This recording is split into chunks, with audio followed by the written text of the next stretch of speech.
अजी, क्या हमारी गरीबी कभी खत्म नहीं होगी? क्या हमें पूरे जीवन ऐसे ही आधे पेट खाकर व्यतीत करना होगा? अरे भाग्यवान, मैं लकड़ी काटने बेचने के अलावा और कर भी क्या सकता हूँ। देखते हैं, यदि कभी हमारे जीवन में सुख लिखा हो तो वह सुख हमें जरूर मिलेगा।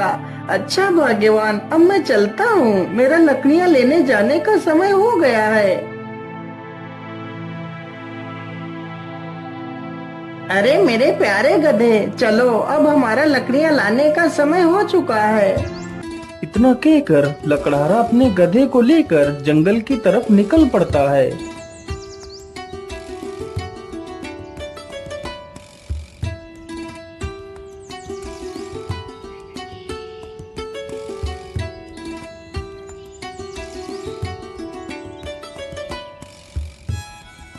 मेरे हिसाब से यही पेड़ ठीक रहेगा, चलो इसे ही काट लेता हूँ।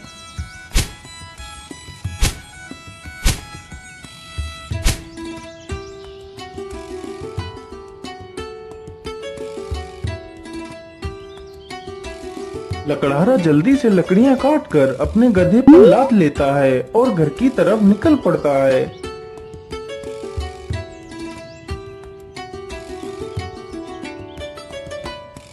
पानी, पानी, पानी, मेरी सहायता करो। अरे ये किसकी आवाज है? मुझे लगता है कोई तकलीफ में है, चलो चलकर देखता हूँ। लकड़हारा जल्दी से उसी ओर जाने लगता है जिस ओर से वह आवाज आ रही थी। पानी, पानी, पानी, मेरी सहायता करो। अरे ये क्या?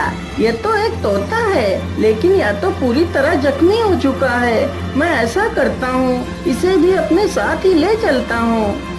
लकड़हारा जल्दी से उस तोते को उठा लेता है और उसे भी अपने साथ ले जाता है।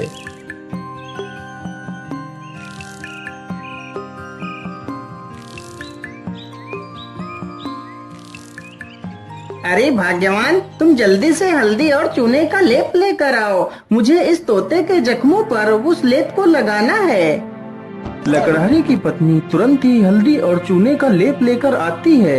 लकड़हारा तुरंत ही उस तोते के जख्मों पर उस लेप को लगाने लगता है। अरे तोता भाई, मैंने तुम्हारे जख्मों पर दवाई लगा दी है, अब तुम जल्दी ही स्वस्थ हो जाओगे। इस प्रकार तोता 1-2 दिनों में ही पूरी तरह स्वस्थ हो जाता है।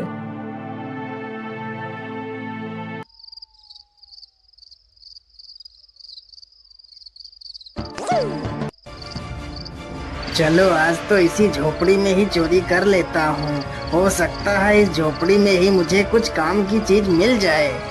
इतना कहकर वह चोर उस झोपड़ी में घुस जाता है। तभी वह तोता उस चोर को देख लेता है।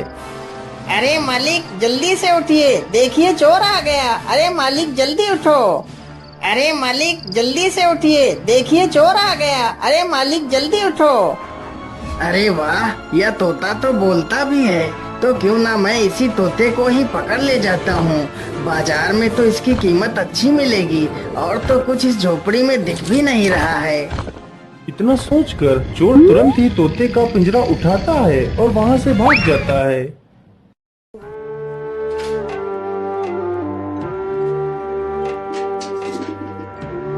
चोर को चलते चलते रात से सुबह हो जाती है। ओहो, मैं तो रात भर चलते चलते कितना थक गया हूँ। चलो ऐसा करता हूँ, थोड़ा इसी पेड़ के नीचे आराम कर लेता हूँ, फिर सोचूंगा इस तोते का क्या करना है। इतना सोचकर चोर उसी पेड़ के नीचे लेटकर सो जाता है। तभी वहाँ से एक राजा अपने घोड़े पर सवार होकर निकलता है।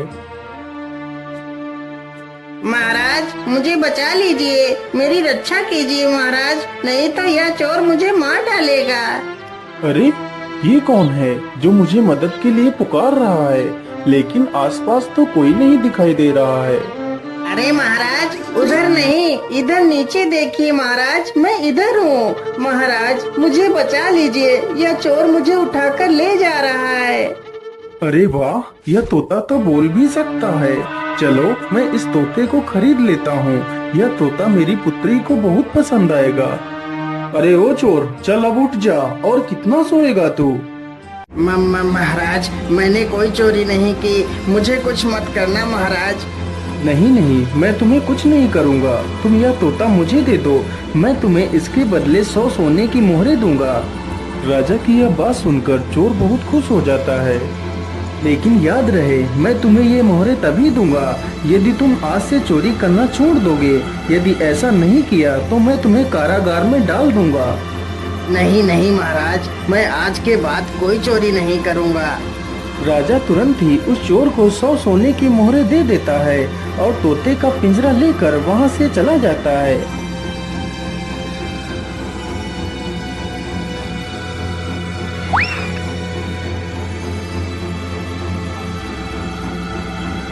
अरे राजकुमारी, तुम कहाँ हो? देखो मैं तुम्हारे लिए क्या लेकर आया हूँ। अरे पिताजी, यह तोता तो कितना सुंदर है। हाँ पुत्री, यह कोई ऐसा वैसा तोता नहीं है। यह तोता इंसानी भाषा को बोल और समझ सकता है। फिर तो यह एक अद्भुत तोता है। पिताजी, आज से मैं इस तोते को अपने साथ ही रखूंगी।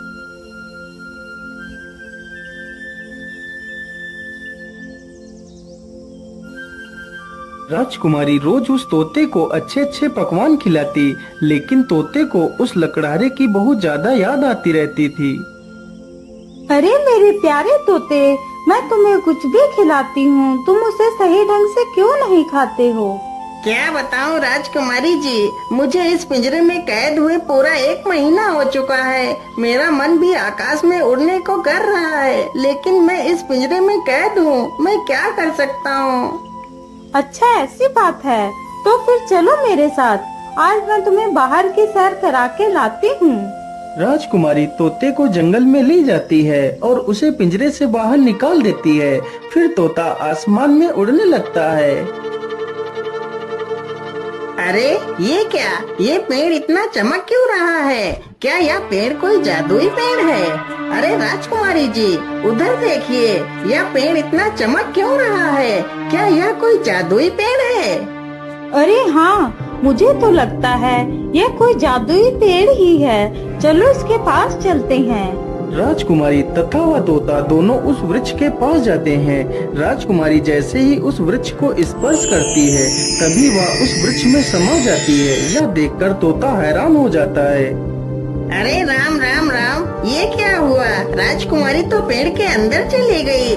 मुझे जल्दी से यह खबर राजा को देनी होगी।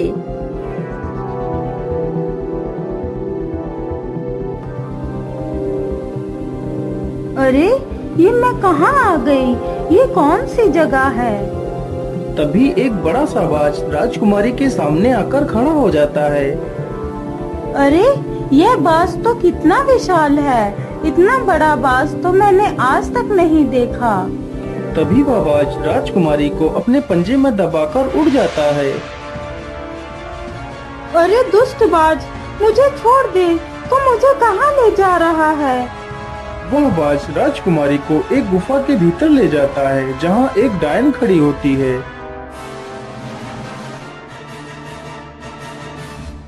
अरे कौन है आप और मुझे इस प्रकार यहाँ क्यों लाया गया है? मुझे छोड़ दो, मुझे वापस जाने दो।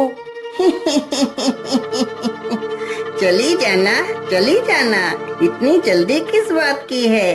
तुम इस समय पाताल लोक में हो। यहाँ से निकलना इतना आसान नहीं है। तुम यहाँ से तभी बाहर जा सकती हो जब मैं चाहूँगी। यदि तुम यहाँ से बाहर जाना चाहती हो तो तुम्हें मेरा एक काम करना होगा। बोलिए, आप क्या काम करवाना चाहती हैं? राजकुमारी जी, तुम्हें मेरे लिए अमृत लाना होगा। लेकिन ये अमृत कहाँ मिलेगा? ये अमृत तुम्हें रंगी कंचन की पहाड़ियों में मिलेगा। लेकिन ये पहाड़ी कहाँ पर है? फिर वह डायन राजकुमारी को अमृत लाने का रास्ता बताती है। वह डायन अमृत पीकर अमर होना चाहती थी और पूरी दुनिया पर राज करना चाहती थी। उस डायन ने उस विशाल बाज को अपने वश में कर रखा था, जिससे वह सारे काम करवाती थी। डायन की ये सारी बातें सुनकर राजकुमारी वहाँ से अमृत लाने के लिए चल पड़ती है।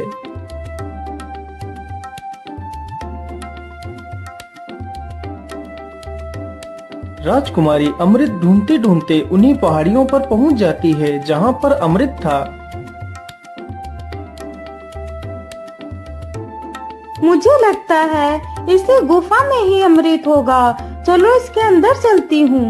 राजकुमारी जैसे ही गुफा के अंदर प्रवेश करने की कोशिश करती है, तभी एक जहरीला सर्प राजकुमारी को डस लेता है और राजकुमारी की वहीं पर मृत्यु हो जाती है।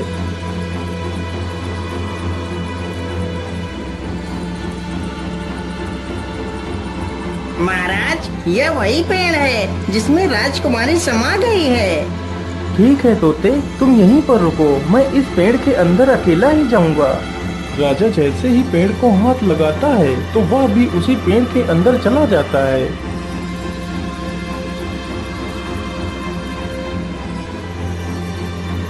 तभी वही बाज फिर से आता है और राजा को भी उठाकर उसी डायन के पास ले जाता है।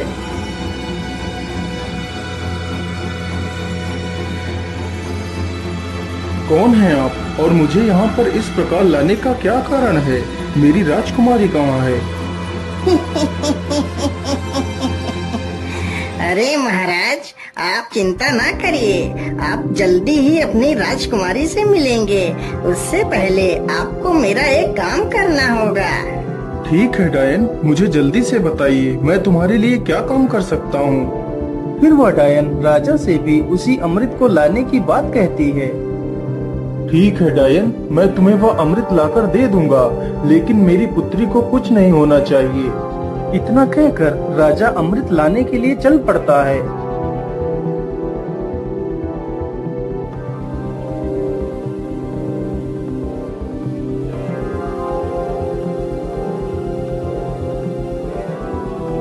राजा चलते चलते उसी गुफा के पास पहुंच जाता है जहां पर उसकी पुत्री की लाश पड़ी हुई थी। अरे ये क्या, ये तो राजकुमारी पड़ी है, लेकिन मेरी पुत्री को क्या हुआ? हे भगवान, मेरी पुत्री को तो किसी जहरीले सर्प ने डस लिया है। इसका मतलब उस दुष्ट डायन ने मेरी पुत्री से भी वो अमृत लाने को कहा होगा। अब मैं उस डायन को जिंदा नहीं छोड़ूंगा। मुझे लगता है इस गुफा में कोई जहरीला सर्प भी है, मुझे ध्यान से आगे बढ़ना होगा। इतना कहकर राजा राजकुमारी को वहीं पर छोड़कर आगे बढ़ता है।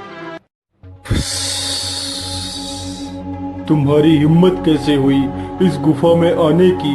मैं तुम्हें जिंदा नहीं छोड़ूंगा। सर्प जैसे ही राजा को डसने के लिए आगे बढ़ता है, राजा तुरंत अपनी तलवार से सर्प के 2 टुकड़े कर देता है। दुष्ट, तूने ही मेरी पुत्री को मारा है, मैं भला तुझे जिंदा कैसे छोड़ सकता था? इतना कहकर राजा गुफा में आगे बढ़ता है। राजा जैसे ही आगे बढ़ता है, तभी एक तीर बहुत ही तेज रफ्तार से राजा को छूकर निकल जाता है।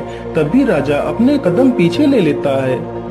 अरे ये क्या, इस गुफा में तो तीर की वर्षा होने लगी। अब क्या करूं? अमृत तक कैसे पहुंचूं? फिर राजा तीर चलने की प्रक्रिया को ध्यान से देखता है। अरे ये क्या, जब एक तीर इस दिशा से उस तरफ जाता है, तभी दूसरा तीर उस दिशा से इस तरफ आता है। इसका मतलब यदि मैं एक एक कदम आगे बढ़ाऊं तो मैं अमृत तक पहुंच सकता हूं। इस प्रकार राजा अपने बुद्धि के बल पर उस चुनौती को भी पार कर जाता है।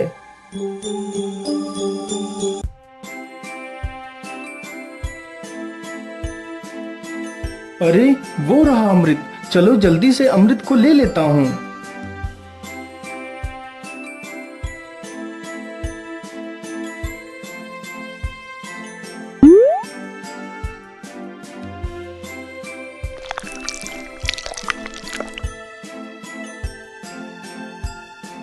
मैं ऐसा करता हूँ, पहले मैं इस अमृत को अपनी पुत्री को पिलाता हूँ। ये सोचकर राजा अपनी पुत्री को अमृत पिलाता है। अमृत पीते ही उसकी पुत्री जीवित हो जाती है। अरे पिताजी, आप यहाँ पर कैसे आ गए? पुत्री, मैं तुम्हें लेने आया हूँ, अब तुम बिल्कुल भी चिंता मत करो, मैं यहाँ पर आ गया हूँ। फिर वह राजा उस अमृत को खुद भी पी लेता है और बाद में बचा हुआ अमृत उस सर्प के मुंह में डाल देता है। अमृत मुंह में पड़ते ही सर्प भी जीवित हो जाता है। फिर वह राजा उस सर्प को अपनी पूरी कहानी सुनाता है। मैंने तुम्हें इसलिए जीवित किया है ताकि तुम फिर से इस अमृत की रक्षा करो। महाराज, मैंने आपको पहचानने में भूल कर दी, मुझे क्षमा कर दीजिए महाराज। अरे नहीं नहीं सर्पदेव, इसमें तुम्हारी कोई गलती नहीं है, यह तो तुम्हारा फर्ज था। अच्छा, अब मैं चलता हूँ।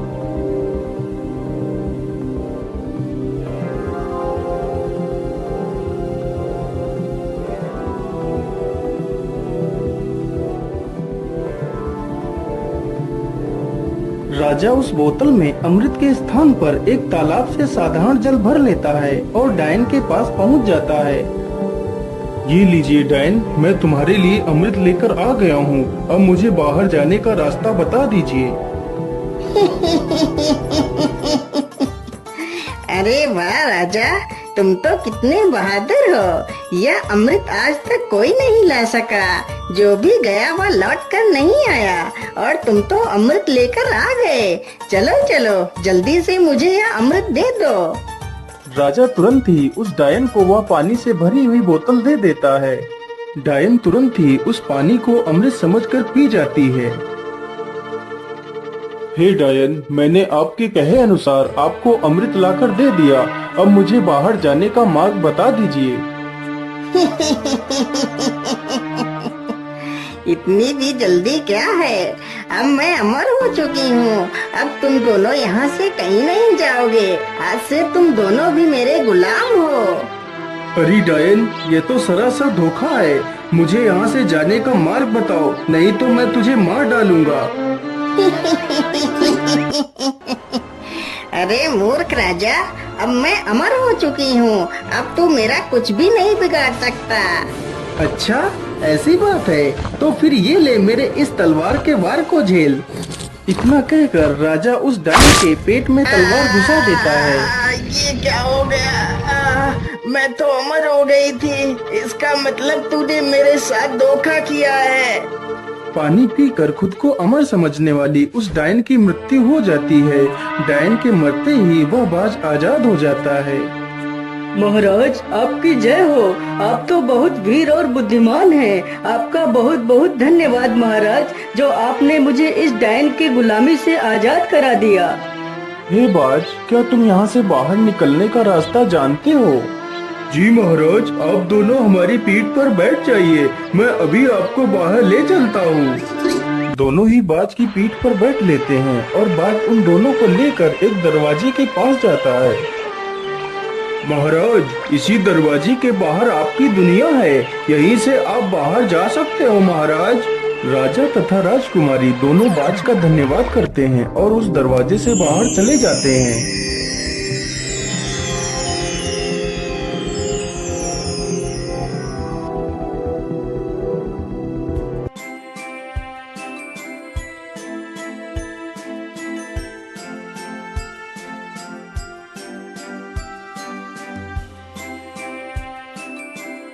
हे तोते, यदि आज तुम न होते तो मैं कभी भी अपनी पुत्री को नहीं पा सकता था। इसलिए मैं तुमसे बहुत प्रसन्न हूँ। आज तुम मुझसे कुछ भी मांग सकते हो। महाराज, यदि आप मुझे कुछ देना ही चाहते हैं तो मुझे 1000 सोने की मोहरें देकर आजाद कर दीजिए। राजा ने ऐसा ही किया। तोते को 1000 स्वर्ण मुद्राएं देकर उसे विदा कर दिया।